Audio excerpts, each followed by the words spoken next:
I want to take a minute and just talk about conversion marketing, marketing in general, okay? All of us have jobs in, and I'm going to call marketing and business development the same thing. We're trying to get people in the door. We're trying to generate leads. We're trying to generate customers. We're trying to make people know about our business so that they can do business with us. Ideally, so that we can help them with their businesses, okay?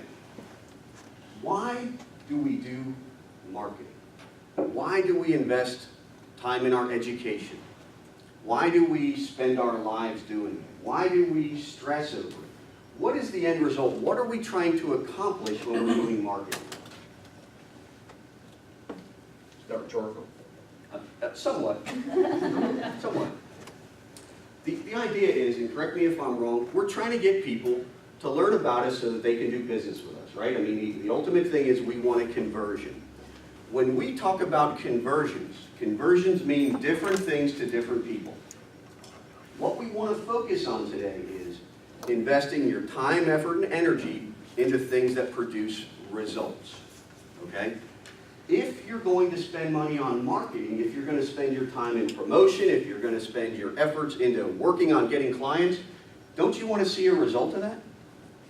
For those of us who have to answer to someone, do the people you have to answer to expect to see results at the end of the day? We as marketers that help companies market their business are expected to produce results as well. We're expected to prove that what we did was worthwhile, okay? And the ultimate conversion is someone buying your product. But what I'm going to say to you is that's great, and we all want it, and that's the end result, but sometimes you have to get people to buy your product a little bit at a time. Conversions can be someone attending a seminar. Conversions can be someone looking at your website. Conversions can be someone filling out a form, a phone call, walking into your store. It's all the things that you do to try and influence that ultimate conversion of a sale. The big question is, and we're going to ask everyone to just look at their marketing and think about what they're doing objectively. Not trying to shame anyone, not trying to say, oh my gosh, you're doing it wrong. Just trying to say, maybe it makes sense to take a look at it and ask yourself the hard question. Am I doing all I can to produce conversions? And you're going to hear me say this many times. Those of you that know me have heard me say this before. Marketing is the easiest thing in the world. Marketing is the hardest thing in the world. It is very simply telling the right story to the right people at the right time. Easy? Sometimes. Difficult? Sometimes more. Why? Because people are hearing what every day? This is not rhetorical. What are people exposed to every day? Noise, information, clutter, information overload. So it gets harder and harder for you to get that story across to your people. With that said, though, we've never in the history of time known more about marketing, known more about who our customers are potentially, been able to track things better, and have been able to put a little bit of science into the marketing that we're doing. The question is, number one, are you doing it right? Meaning, are you doing everything toward conversion? And are you paying attention and tracking those conversions to see where your dollars are going and whether or not it's working? So those are the big questions. And if you're not, again, don't feel like you're doing something horrible or you're a terrible marketer. The world is changing. We've got to change with it. Everything we're doing, if you were an expert 6 months ago, you're not an expert today. Some of you attended some of our seminars last year. What was cutting edge a year ago is no longer cutting edge. We've got to constantly stay on top of that. And congratulations to all of you for continuing your education so you continue to get better. Okay? So without further ado, what is it do? Anyway, is that rhetoric? Is that noise? I think so. That's not rhetorical either. I was just curious. Who are we? We're a division of Easy Solution. Easy Solution is our parent company. We started 20 years ago. A gentleman by the name of Tom Malesic started the company, literally knocking on doors, going door to door, selling websites. 20 years is not a real long time in business. It is a long time in the digital business. Who can remember the days past 20 years ago when getting email was a cutting edge thing. Anybody around that? You do. I do. Who else? Who has never worked without email? Oh. So your whole career you've worked with email? 30 years? Oh, Oh, no, it was a sorry, confusing I question. answered that out, yeah. I know you're only 26. I was just I checking. can't pull that off anymore. Okay. So I remember it was cutting edge to get a website. I was at the Eden back in 1992, and we were just getting a website, we were just getting email, talking to the people that own the place, Drew, Anton, Peter Chickarine, smart people, great business people, visionaries, but it was kind of up in the air if we were going to get a website or not. Okay? Nowadays, it's unheard of not to market that way. Okay? So about 3.5 years ago, the company decided to grow, we decided to rebrand, we decided to create an identity. Easy Solution was a good company, was fairly well known, but people weren't sure if we were that nice IT company with the cars running around or we were that nice little company that built websites. We formed 2 divisions to hopefully take the guesswork out of that. EZMarketing, which is our full service agency, which handles all aspects of marketing. The idea is to help your business grow. And then Easy Computer Solutions, the idea there is to make sure that all your information is protected and your business is up and running. Okay. Enough about us. What we're going to talk about today, obviously, is conversion marketing and what we're going to do to generate results. Okay? What we're going to cover today. We're going to talk about how the methods of marketing are changing. The basics of marketing have been the same since the beginning of time. And again, that comes down to telling the right story to the right clients at the right time.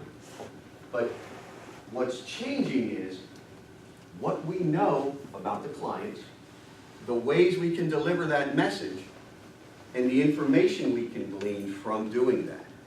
Okay? And what is conversion marketing? Why should you care? Because if you are not gearing your marketing toward conversion, you could be missing golden opportunities. If your marketing is not set up to convert and capture data, how do you know if it's working? How do you know if you're appealing to the right kind of client? How do you know if you couldn't have invested money in other places and gotten better results? Those are some of the things we're going to talk about. And one of the things, too, you hear a lot about is the customer journey. That's been called the buying process forever, okay? But how many people in here know whether or not it's easy to do business with your own company? Has anyone ever looked at their company, looked at their buying experience, looked at the customer and the way they travel through the process, and determined if it's as smooth as it could be, it makes logical sense, and again, if it's just easy to work with you? Has anyone ever done that? Looked at their business objectively and went through it as the eyes of the customer? Good. Good work. What did you find out? Anything surprising? Actually, I worked for those Crooks Thomas Regional. Okay. Yeah, and I analyzed my company. The company, I was trying to sell them. Okay. Marketing and directory and all that stuff, and I went in and I found a couple mistakes with brand and customer service and communications. And did it change things after It did. that? He hired me. Okay. Yeah. Good. And how about anyone else? Sir? I had the opportunity, I came in October of last year, and I have no clue what's going on and how to dealing anything with the hydraulics industry. Okay. And so I had to look at it from a person coming to them and what exactly would I do to get to this company. Okay. So it actually opened up and I started asking questions. How would somebody get here? Why would they even come here? Because this industry's stuck in 1985. You're talking about, you're looking at, if anybody wants to market, some of these places don't have websites. They don't have any form of communication outside of telephone. So right. So your process to reach them is going to be a little bit different. Yes. So how are people finding you? Great. So, A couple great questions that you opened up there. Number one, ask yourself this question, and don't answer it right now, but we're going to talk about it again and again. Why would anyone do business with you when they can do business with anyone else that does what you do? What is it about you that makes you unique? What is it about you that makes you special? What is it about you that makes people want to leap up and say, I've got to meet Marcia? Okay? If you can't answer that question easily, you need to rethink what you're doing. Okay? And you need to be honest with yourself and go to work on it. Okay? I would tell you I won't go off on tangents, but we both know I'm lying. Okay? And so again, customer journey, customer experience. First off, what is a conversion? A conversion is different things to different people. If you're at a trade show, a conversion is someone walking up to your booth. That's the start of a conversion. A second conversion would be what? Using the same scenario. You're at a trade show, someone walks up to your booth. What would be a next conversion? I'm sorry? You get their information. You get their information. A conversion after that? Put them on your email list? Yeah, they go on your email list. Maybe they open that email. That's a conversion. They look at your website. That's a conversion. They call you on the phone. That's a conversion. Make sure that all of the marketing that you're doing is geared toward that conversion. They don't have to be giant conversions. Don't think of it as if I didn't talk to them one time and I didn't make a sale, I did something wrong. Sometimes it takes people a little while longer. People today have never been more inundated with information. They've never had more choices. They've never done more research before they buy. The idea is you've just got to keep getting those conversions to get them where you want them to be. Okay? And conversions, again, mean different things to different people. If you were selling things online, a conversion is someone looking at your product. The next conversion is they actually buy that product. Okay? And we'll talk about that. One thing I want you to keep in mind, a conversion. Is a conversion the beginning or is a conversion the end? Wouldn't it be both, is what you're saying? Say, I'm sorry? Wouldn't it be both, is what you're saying? I think so. I think so. The marketing process doesn't end with a conversion. In many cases, it begins with a conversion. Clicker's going slowly. Okay, a conversion. Here's the ideal definition. There it is. Okay. The point at which I wasn't fast enough for that particular conversion.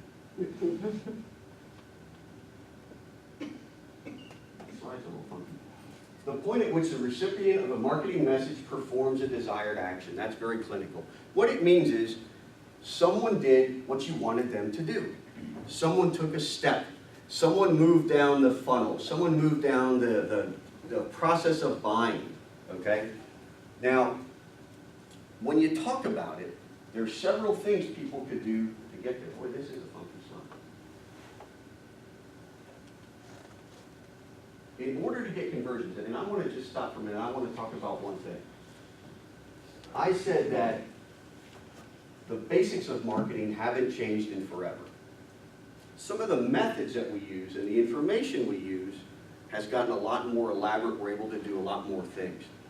But before you get started in any type of marketing, here's the million-dollar question. Are you following a specific marketing process? And what I mean by that is this. How many people in here, obviously, does everyone have a website? Is that fair to say? How many people do pay-per-click? Good. How many people do Facebook marketing, where you're doing some promotions? How many people are in the newspaper, trade publications, trade shows, email blasts? Okay. Here's the thing. Are those things the right thing to be doing to attract customers and get conversions? The answer is maybe. The question is, though, have you done your homework first before you started on these different things? We like to say we want everyone to make sure that they're not guilty of doing a tactic dump. What I mean by that is this. If you're looking to market your company And I'm not bad-mouthing any of these people. They're all good people. They do good things. And the newspaper guy comes along. What is a newspaper guy going to tell you? You get the most exposure. You're going to, oh my gosh, the most exposure. You've got to be in the newspaper. What's the radio guy going to say? Yeah. My gosh, if you want to market your business, you want to be found, you've got to be on the radio. Can you hear my voice? So can other people. You've got to do it by the radio. What else are they going to say? Billboards. Do you know how many people drive by this billboard every day, Jimmy? You want them to see you, don't you? Are these correct? Should you be doing these? Maybe. The question is, are you promoting the right story to the right people at the right time? And is that story being heard? Are people seeing it? What do I mean by that? And we talk about a process by which you do this. If you're not doing this, before you do it, let me put it this way. Don't do anything else until you do this. Maybe you're doing everything right. Maybe you've done it. Maybe you're great marketers. I don't know. Maybe we all need a little help from time to time. Step number 1 is go through discovery. The idea of discovery is try and find out who you are, what you offer, what you're doing better than anyone else. The idea is, why would anyone do business with you versus anyone else? Who is your ideal customer? We talk about an ideal customer, and you ask most people who their customer is, what do they say? Anyone. Depends who's going to walk through that door. Is that really the case? Or are there certain clients, certain customers that you think about, and you think, oh my gosh, if I just had a few more of these people, life would be good. How many people in here are involved in something that would be considered a big ticket, meaning you don't have to sell a lot of the products to have a good month, a good quarter? Good. Real estate, obviously. Hydraulics. How many people in here need a lot of people to buy products to make a difference? Okay. So the thing is this.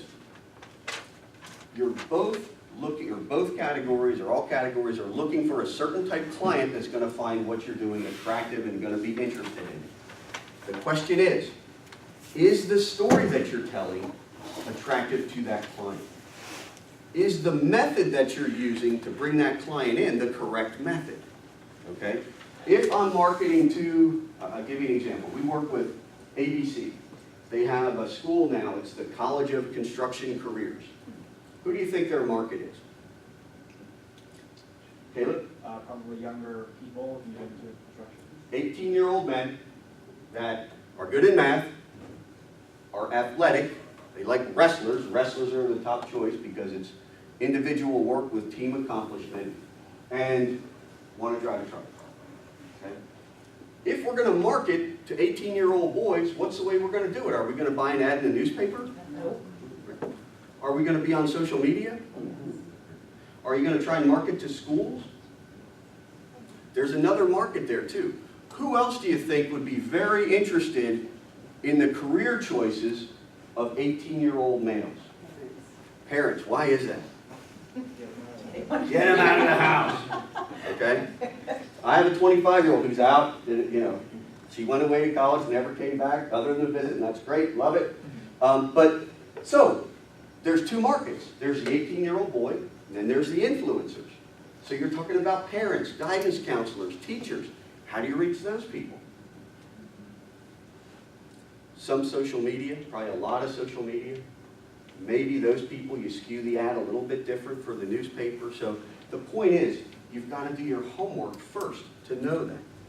Second step is ideation. Ideation is where you take the information that you have and craft it so you're telling the right story. You're telling the story about what you do and why you do it better than other people and why people should do business with you. You'll hear me say this all the time too. Whenever you're trying to market to someone, you're trying to get someone to do a conversion, you're trying to get someone to pay attention to you, to listen to you, in that person's mind, the person you're trying to reach, they're asking themselves 3 questions every time. Does anyone know what they are? That's not rhetorical, I'm asking. The question is, who are you? Why should I care? And what do you want me to do? right? Think about it. Before you do anything, who the heck are you? Why do I care who you are? And okay, what do you want? All of your marketing should be addressing those things. That's what leads to conversions. That's what leads to people paying attention, and that's what leads to being attracted to your target audience. So ideation is all unto itself. It's creating the ideal message. It's identifying the perfect customer, and it's making sure you're telling the story that is attractive to that customer. Strategy is, I know what my story is. I know who my customer is. Let's figure out a way for me to tell that story to that right customer. That's strategy. Strategy is, let's decide. Are we going to use social media? Are we going to use billboards? Are we going to write articles? Are we going to be in trade pubs? How are we going to get this story across, this right story, to this right audience? What methods are we going to use to make that happen? Then get into tactics. So for all of us that sometimes feel like, oh my gosh, I've got to do something, I've got a marketing budget, I've got to spend it. I've got to get out there. Here's the billboard guy called me yesterday. It made a lot of sense. He showed me all these ratings, traffic. There's 88,000 cars a day that comes by here. Is that right? Maybe. But do your homework first so you know if that's right. And one thing on this too. Sometimes you can do this on your own. Sometimes you do this with a team. Sometimes it's okay to get some professional, objective help on this. When we look at your business, we're looking at it from, number one, you've got a lot of years of experience. Number two, with us, and this will be the last plug for us, probably not. We've got a team of 40-something people. So there's a web development team. There's a content team. There's a team of people that do back-of-the-house geeky stuff. And I don't know what they do, and I respect them. I don't say that in any way other than respect. I can't imagine what they do. There's a team of designers. So when you look at an outside perspective and someone who has professional experience, we're looking at it from a lot of different angles. What we're also looking at it is this way. If you're someone who has created the company, grown the company, you bleed, you eat, live, breathe, sleep that company, you love it, you see everything it does, you see how it feeds families. When you look at your company sometimes, you're looking at it from the eyes of love. You're looking at it from, everybody should know how great we are automatically. They should all just flock here. When we look at it, we try and look at it through the eyes of the customer. There's always three perspectives. There's yours. There's the client's. I got that all messed up. There's yours.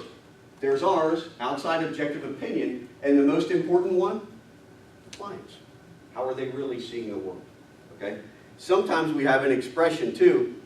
If someone's doing some things that don't make sense, or it's not attractive, or unappealing, or mismessaged, we have to tell people that their baby's ugly. Everybody wants to believe that their baby is beautiful. Their company is beautiful. The ad they created is perfect. The website that they designed and stayed up at night and worked on is great because they did it. Sometimes that's not the case. Or it may be beautiful, but is it converting? Is it telling the right story? Is it easy to work with? Okay. Lastly, okay, after tactics, analysis. If you're spending money on marketing, you should be tracking that marketing. You should be looking at it objectively, saying, all right, I did this, I did this, I did this. How did it work? What did we do? And are we going to continue to do it? Was it worthwhile? Are we going to improve on it? And then lastly, adaptation. We actually have a whole seminar on this, and I almost did it while we were standing here, okay? But I'm going to say this. Before you do anything, make sure you're following a process, and make sure you're using that process in any type of marketing that you're doing. Otherwise, will it work? Maybe. Is it going to be attractive to the right audience? Maybe. Is it going to tell the right story? Maybe. Do the work then. I have a quick question. I'm following this on page 7 of your Okay, magazine here. So, question, what's the difference between content marketing and relationship marketing? That's a great question. That's going to be another seminar. Content marketing is your story. Relationship marketing is how your story is perceived by the community. All right? okay, here's your story, here's what's great about it, here's what I take from it, and what I really feel about you after I've taken it in. Good question. And we talked about it before. The process hasn't changed, the process is the same, but the methods have changed. And what we know has changed. We now know today,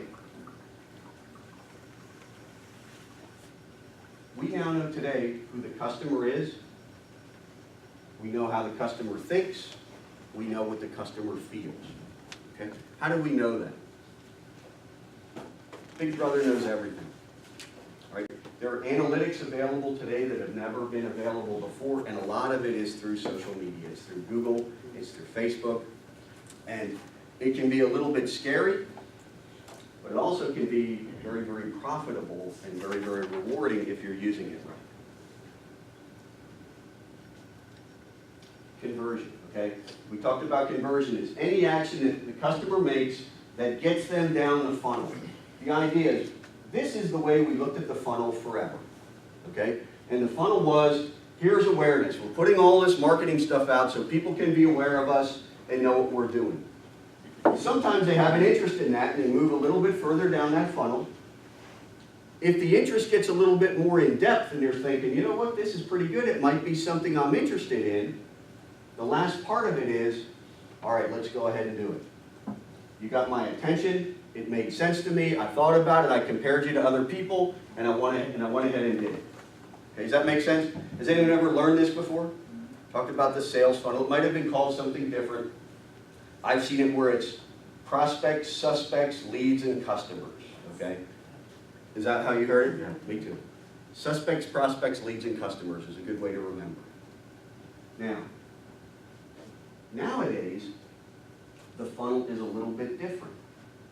The end result is still the same, where you're trying to get a conversion, but the conversions are a little bit different, and the methods by which you get conversions has changed.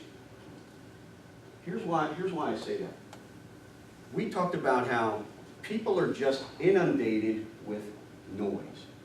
People are exposed to so many different things in the course of the day. It's hard to get that to stick.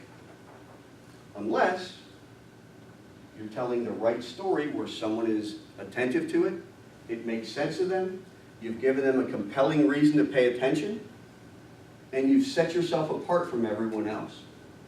But there's also a whole world of ways to get that idea across. And I want to just talk about that for a minute. Think about the last movie you saw, okay? Why did you go to that movie? Has anyone seen a good movie lately? What did you see? Beauty and the Beast. Beauty and the Beast. How did you hear about that? I have a 3-year-old princess at home. Oh, that's nice. Nice. She heard about it from her friends at school. Okay, good. And probably saw advertisements on TV. And saw advertisements on TV. So, princess, school, TV, and you're probably a little familiar with this story. Yes. Safe to say. Anybody else? Hidden Figures. I'm sorry? Hidden Figures. Now, what made you go to that movie? The trailers. Good trailers. Sir? Same movie, but word of mouth. Did you guys go together? Okay. Close. Here's the thing. Generally, there is more than one reason why you chose a particular movie. It could be because you were looking at another movie and you saw the trailer. It could be that you saw it in the newspaper. It could be that your friends were talking about it. It could be that Oprah said it was great. The idea is there's multiple channels for you to find that information. When we talk about marketing and we talk about conversion marketing, we're going to recommend, suggest, and insist that you try different channels to draw people in. Give you an example. Everyone gathers, consumes, and disseminates information a little bit differently. What I mean by that is, I get a lot, let's just talk about the news for a minute. How do you get your news? Anybody read the paper? You and I are the last two people in America to read the paper. I met someone else yesterday. I did. Hey, good, so paper? On Online. Online? Anybody watch the news on TV? Anybody stream the news, online news? Here's the thing. What if you were trying to market to someone and all you did was put an ad in the newspaper of this whole room? There may have been all these people that are interested in that product, but you only put an ad in the paper. Who would you have reached? You got 3 of us, 8%. maybe 4. What if you only advertised on TV? Who would you reach? What if you did all 3? Or what if what you were saying was only attractive to a certain demographic? It was 30-year-olds. Would it make sense for you to look at your advertising online? So that's where it comes in. People gather the data differently. I gather a lot of my news from the newspaper. You gather your news through streaming. Some people gather their news through TV.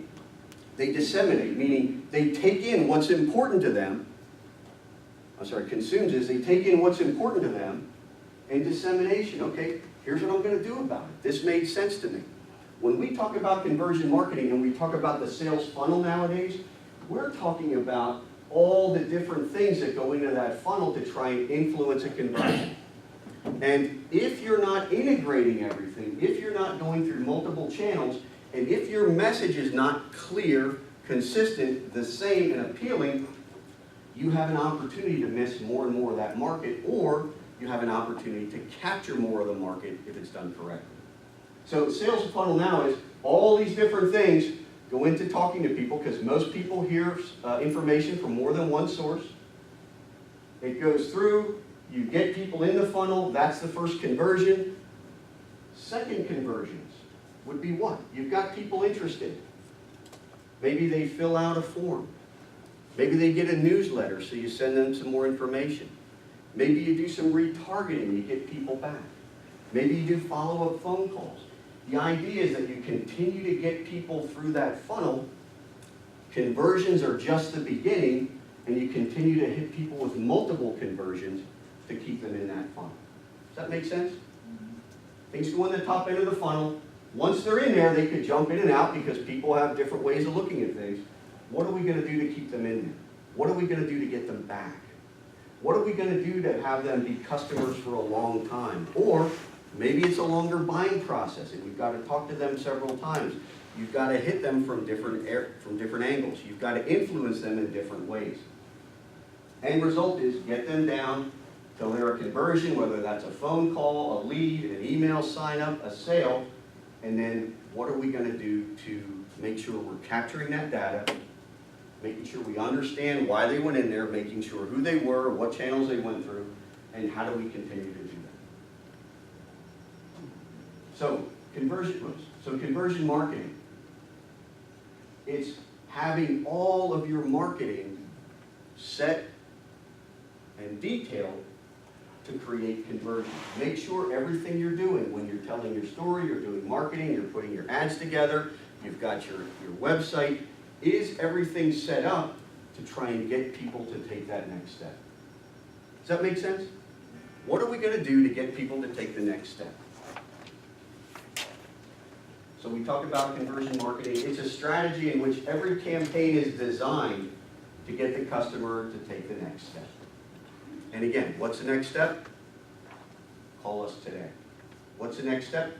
Fill out this form. What's the next step? Take a look at us. Go to our website. Stop in our store. Look at hydraulics. We'll try and explain to you why hydraulics are so important for your machinery. You can tell I know a lot about hydraulics. Unfortunately, if you're at our site, you already know. Right, so with you, it's a specific need. No, a guy like me's not looking at hydraulics on his site.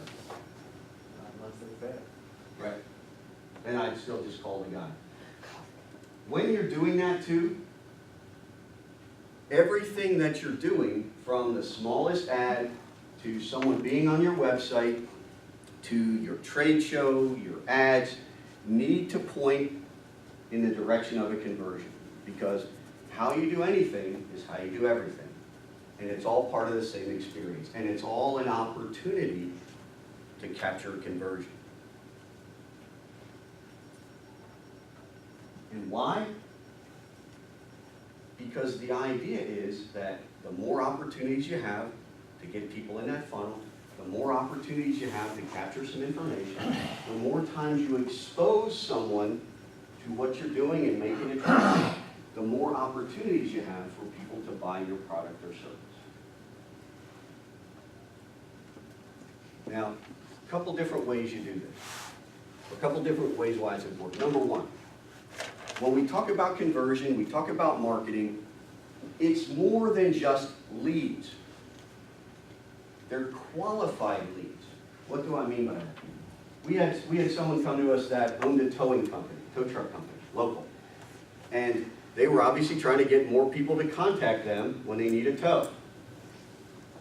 They hired a company that came in and said, look, we guarantee you we're going to give you 22 phone calls a month minimum. Guaranteed. There's no way we're not going to do it. We promise it, and set the company up.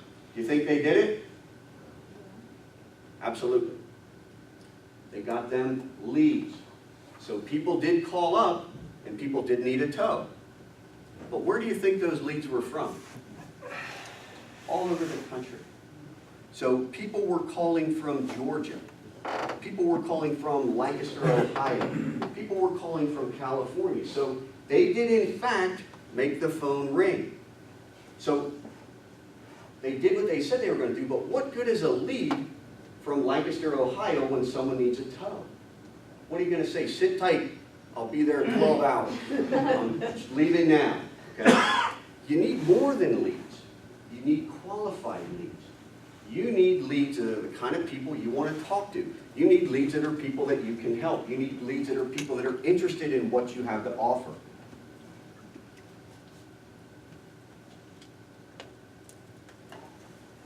That's a slow one too.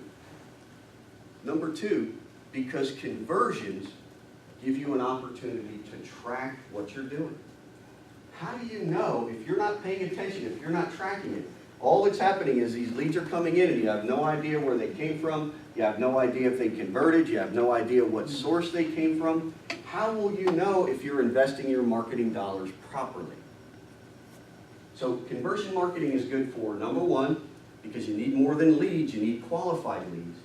Number two, they do give you the opportunity to track what you're doing and help you make improvements.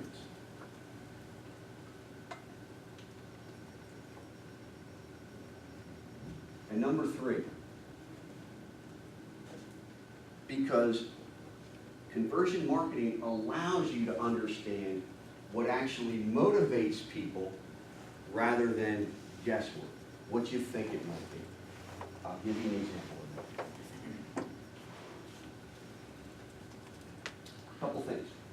Here is an example of two ads. These ads are identical. These ads are identical except for the headline. And what this is an ad for sweat guards. These go under your armpit so that when you're in business or running around, sweat doesn't come through. They did a little split testing on this, again, using conversions. And the split testing was this. The first message said, feel fresh without sweat marks. And the ad did okay. It got a couple people to click on it, a couple people called about it, they actually made some money on it, it was okay. They did a little split testing, ran the exact same ad, but changed two things. This says, put an end to sweat marks. Two things about that that are relevant. Number one, it's a call to action. You're telling people, this is what we're going to do. This is how we're going to help. The action is going to be, we're going to stop sweat marks. Okay? What was really significant was the company didn't quite understand the needs of the client with the first ad. Why is that? I know. Because what the advertisers, the marketers, the manufacturers thought was important was feeling fresh. They thought, look, if you're going to buy my product, it's because you want to feel fresh. The reality of the situation was, what did the client really want? No sweat marks. No sweat marks.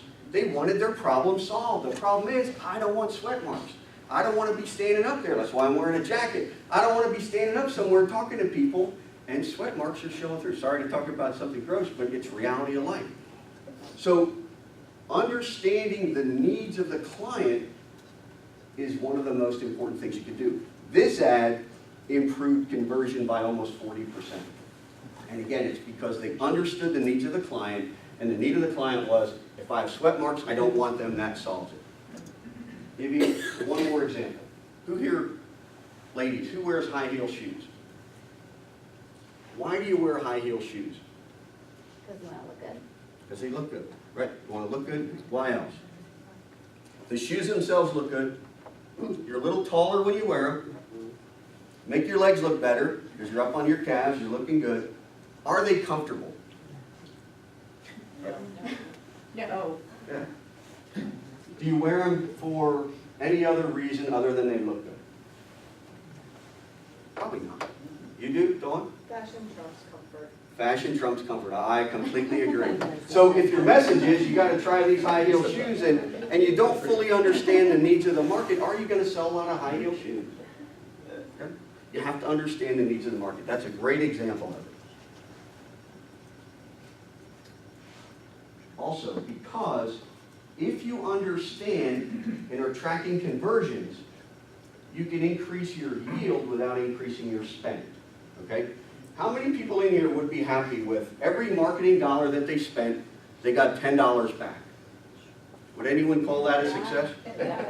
Who feels that way? Like, I know if I spend marketing money, I'm going to get returned. Who feels like they almost never get returned when they spend marketing money? We talk to people every day. Who has no clue? Right. That's where most people are.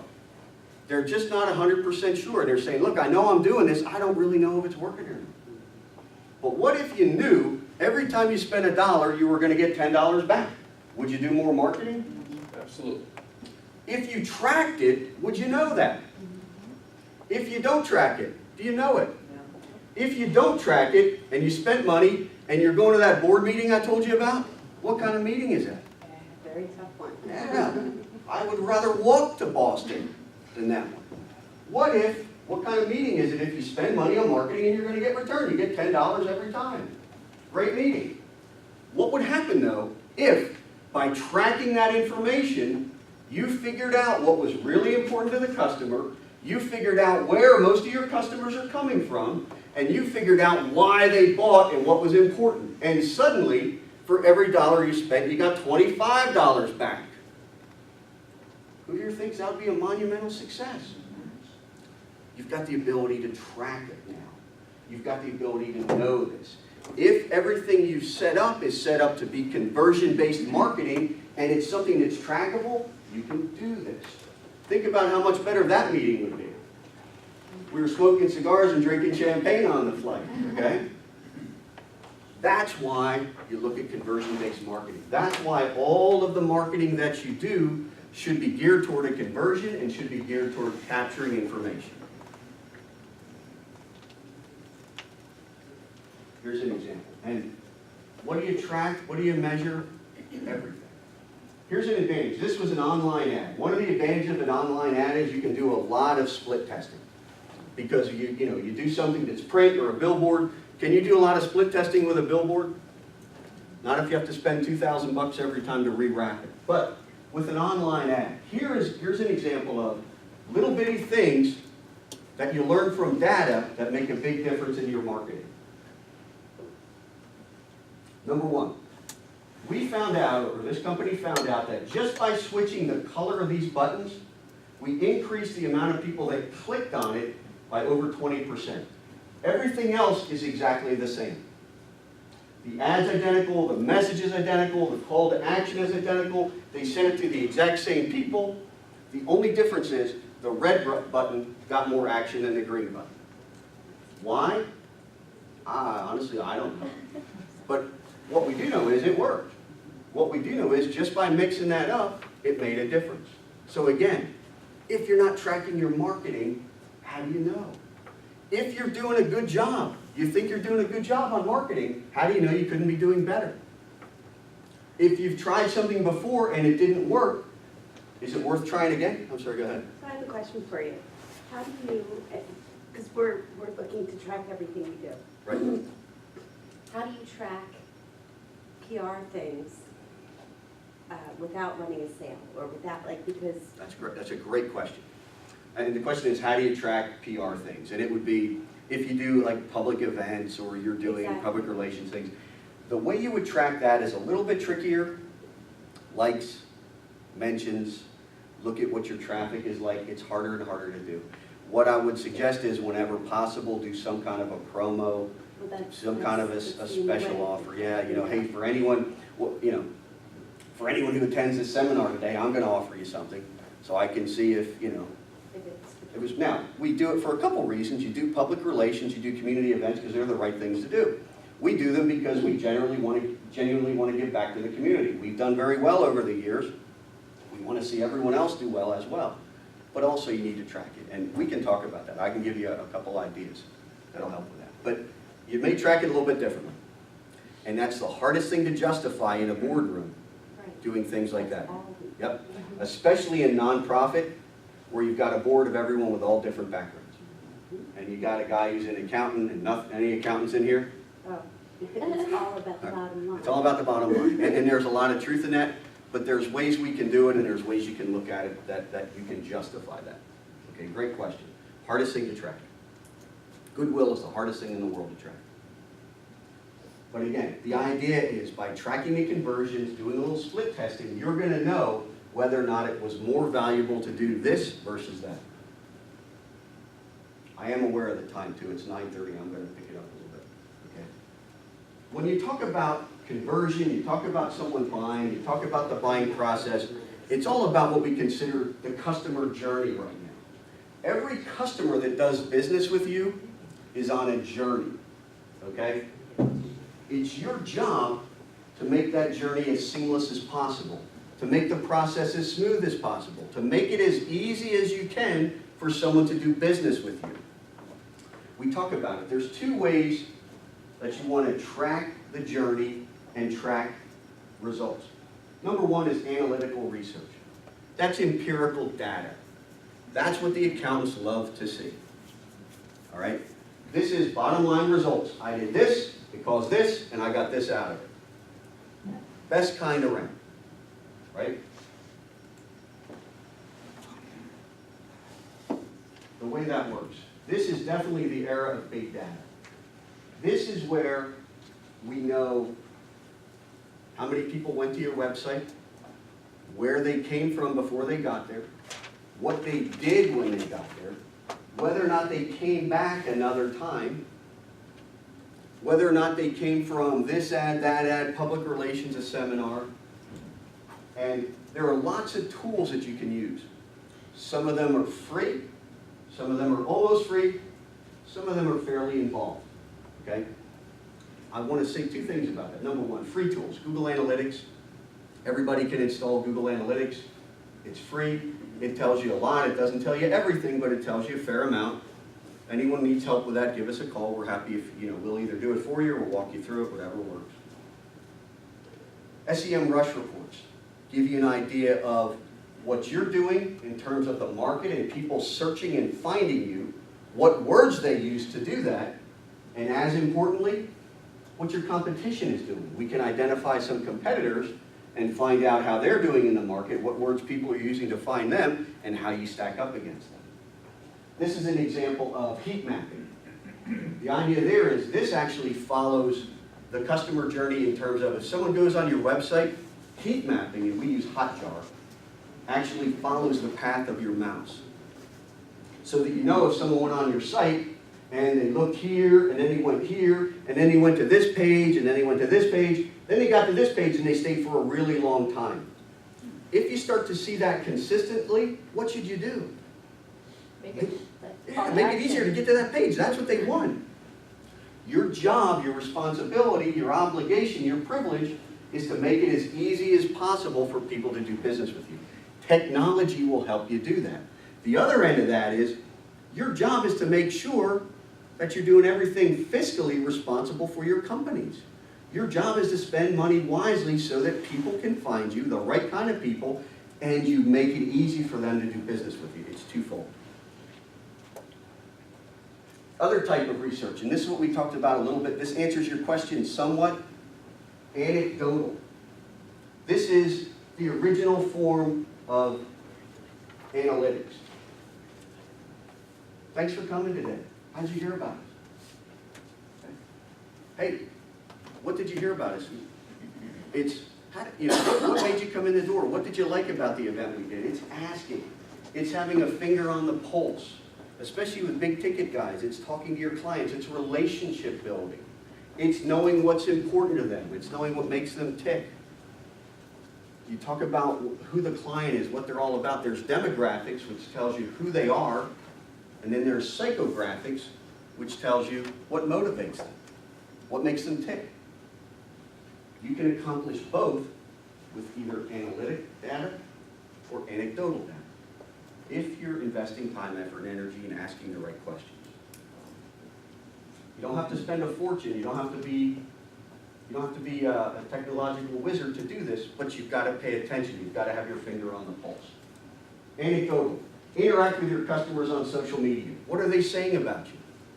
Are they posting something? Oh, I was at such and such event today, and it was great, and here's what I learned, here's what I did. Follow and respond to reviews. How many of you do that? Who in here gets a notice on their dashboard of their computer whenever someone does a review on them? Great. What do you do with those reviews? Like, how do you respond? Well, fortunately, they're usually positive. Good. That's a great start. And then they get posted. If they're negative, we have to take into consideration why it's negative and maybe where we are. Maybe we're going to adjust the product so that we can make it so that we don't do that negative again. Good, fair. So you use the data and consider the source, consider what happened, and make adjustments. Exactly. Good. And what are you doing? Well, we get reviews from Facebook and a Travelocity site. Okay. So I always comment, thank you for your review, and I try to make it personalized, whether it was positive or negative. And if it was negative and we can't change it, I say, I'm glad you had a good time, and kind of say that we're sorry you had a bad time, but without taking the full blame for the experience. And I agree. I think it's a valuable tool for everyone, especially if you're in business to consumer. You've got to know what people are saying about you, and you've got to respond, good or bad. And people will forgive you making a mistake. People will not forgive you if they're what? Ignored, right? No one wants to be ignored. And even if someone's doing research on your company, who here does research before they buy anything? Who here looks at reviews? Are you okay if not every review is perfect? If they're all perfect, do you get a little suspicious? Yes. As do I. So it's okay to have a couple negative reviews on there. I mean, bury them, get as many good reviews as you can ideally. But it's okay, as long as you respond and that's part of the review process, people will forgive you then. In fact, they may respect you more, they may think you're more real. And again, one thing I want to say too, the research alone isn't enough. It's what do you do with that research? When you find these things out, how are you using it to your advantage? You made the point of, we might have to adjust our product a little bit. If people are saying it and something's not right, we'll take a look at that and maybe we need to change it. Okay, good. Use the data. And it's up to you to ensure the best possible experience. We talk about friction in marketing, friction in advertising, friction in the buying process. Friction is anything that just makes it a little bit difficult to do business with you. Not something that really takes somebody off, but just something that's annoying, something that slows you down, something that just didn't make it great. What's an example of that? Perfect example, websites that are not responsive. Does everyone in here know what I mean when I talk about a responsive website? A responsive website is one that responds to the size of the screen being searched on. So it needs to look as good on your smartphone as it does a tablet, as it does your big desktop. If you're not set up that way, you create a bad user experience if someone's looking at you on their smartphone. It's gotten to the point too where Google won't even send them your way. You won't show up in a search on a smartphone if you're not a responsive site. What does it do? It just annoys the client. They have to scroll down 100 times. They can't find what they're looking for. So good examples. Users can't find a phone number. They can't find pricing. My biggest pet peeve in the world, I'm shopping, I'm looking at something, I'm interested in buying it, there's no price on it. Some people don't care, I care. Some people have unlimited funds, I have limited funds. Okay? That just annoys me. Can you tell? Okay. And how about customers that have to keep repeating themselves? They have to keep telling their story over and over again. How about if you capture that data and you know what they're looking for? How about if you know where they're going to go on your website? How about if you know what's important to them? You know the right message. All these things eliminate or create friction.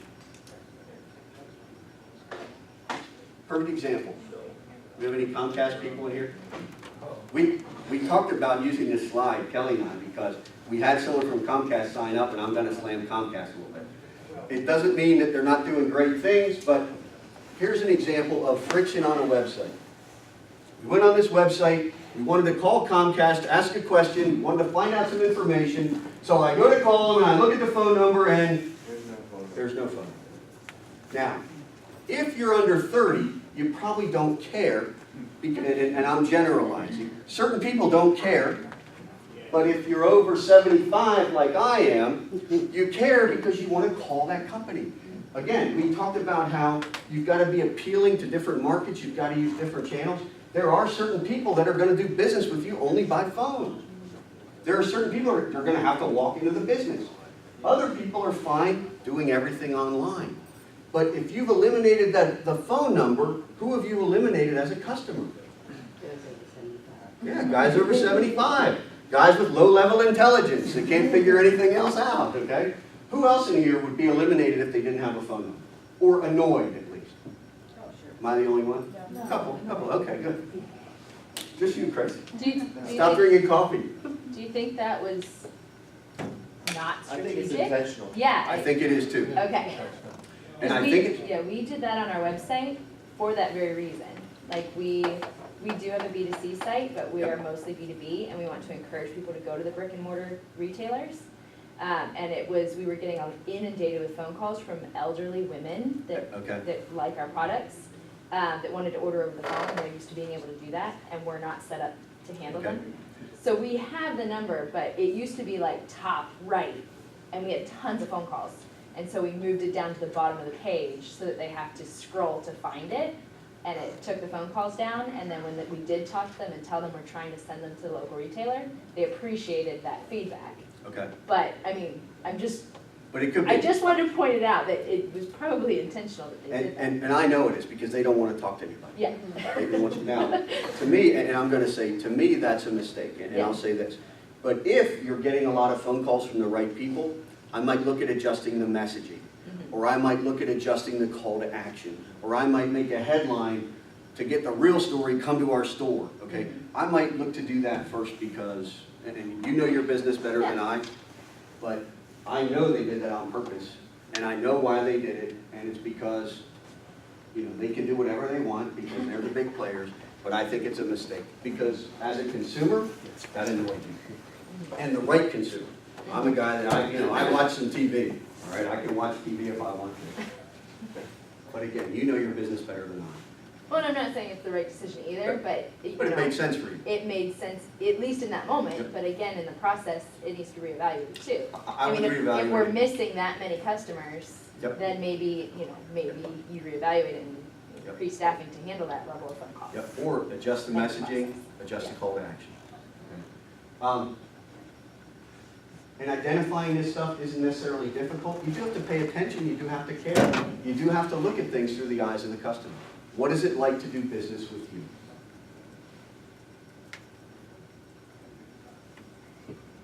So, next steps, what do you do about it? Okay? You've been here, Chris, you're so wise, I know all this stuff now, what am I going to do about it? Look at everything objectively, okay? Look at your marketing, look at your messaging, look at what's your USP, your unique selling proposition, what makes you different from everyone else? Why should someone do business with you versus anyone else? And ask yourself, is what I'm doing geared toward a conversion? Okay? I said it before. Having data, having knowledge alone isn't enough. You've got to apply that data. You've got to apply that message. You've got to apply the knowledge. Okay? So, next steps. Get a faster slide. Review your strategy. Have you gone through the marketing process? Do you know that you're telling the right story to the right people? Do you understand who your ideal customer is? Is your message, is your story appealing to that customer? Do you really understand who they are and what makes them tick? What motivates them to buy? And that's next week. What's important to your customers? Do you know the psychographics of it? Not just who they are, but why they buy. What's important to them? Why they would choose you versus anyone else. What the real motivating factor is in doing business with you. And are you focused on conversion? Do your customers know what you want them to do? I said before, who are you? Why should I care? What do you want me to do? Do they know what you want them to do? People do not like to feel confused, unsure, unclear in direction. Make it easy for them, guide them to where you want them to go. They'll appreciate it if they're the right customers. If they're not, it doesn't matter. And lastly, are you measuring your efforts? Do you know what's working? Do you know what's not working? Do you know where it's easy to do business with you? And again, invest in your messaging. Make sure you're telling the right story to the right people at the right time. It has to be a message that resonates, meaning it's got to be a message that people sit up and pay attention to. I get it. They're talking to me. I know what that is. I know I need hydraulics. All right? I know that oil leaking out of the machine is a bad sign, okay? And make sure it's the same experience. Make sure it's easy to do business with you, whether you are having an ad in the paper, whether you are doing something online, whether you've got a billboard, a seminar, anything that you're doing. Make sure everything is geared toward conversions. And what do you test? Test everything. Why? As we've proven with that little color change, even a fraction of a difference is a difference. Even a fraction of a difference can make a big difference. And the differences mean downstream metrics. Fancy way of saying you're going to generate more customers, you're going to generate more volume, more top-line money. And analyze it. This isn't something you do once and forget about. Conversion optimization is constantly going on. I asked the question, is conversion the beginning or the end? It's both. It's the beginning and it's the end. You answered that a long time ago. Oh, you're way ahead. Okay. And monitor data, monitor analytics, and understand it. Again, how many people gather all kinds of data and don't do a whole lot with it? And I don't need a show of hands. Has anyone ever been to a trade show and you collected hundreds of cards? How was a trade show? It's great. I talked to incredible people. This guy loves me. That guy thinks it's great. He can't wait to visit me. You might get a couple of those. How many people have boxes and boxes of leads, cards, phone numbers sitting somewhere? Or it's in an Excel spreadsheet, right? Our people are saying yes. Or it's in an Excel spreadsheet. What good is it if you're not using it? What good is it if you're not collecting that data? What good is it knowing who the customer is and what they're doing if you're not gearing everything toward that? What good is marketing if you're not trying to get people to the next step? And the bottom line, if you can't prove it's working, why are you going to do it? If you're not doing something with a purpose, why are you doing it? Have a purpose for everything you're doing. Have everything lead to a conversion. Be able to track everything as much as you can. Can you track absolutely everything? Some are tougher than others. But anything you can, you've got to do. And there's ways to track almost everything.